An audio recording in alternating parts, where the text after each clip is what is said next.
السلام علیکم ورحمۃ اللہ وبرکاتہ.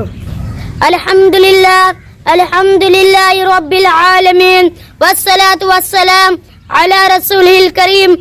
اما بعد فقد قال الله تعالى في القرآن المجيد والفرقان الحميد: اعوذ بالله من الشيطان الرجيم. بسم الله الرحمن الرحيم.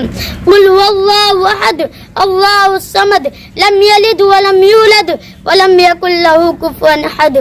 میں نے ابھی آپ کے سامنے ایک پوری سورت تلاوت کر دیا.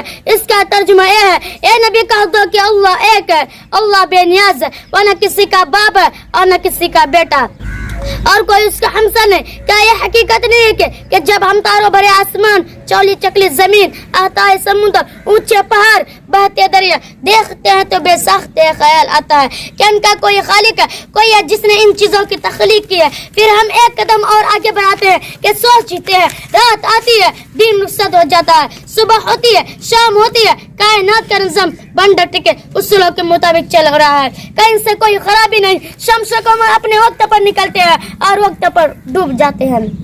تو بے ساخت طے کرنا پڑتا ہے کہ اس عظیم کائنات کا کوئی حکیم ہے جسے کسی کے تعاون کی ضرورت نہیں، جو سارے جہانوں سے بے نیاز ہے، کسی کا احسان مند نہیں، وہ جو چاہے کرتا ہے، اسے کوئی روکنے والا نہیں. کیونکہ اگر روکنے والا ہوتا تو دنیا کا نظام اس اچھے ڈھنگ سے نہ چلتا.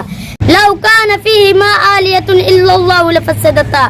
اگر زمین و آسمان میں اللہ کے علاوہ کوئی اور معبود بھی ہوتا تو وہ دونوں ٹوٹ پھوٹ جاتے.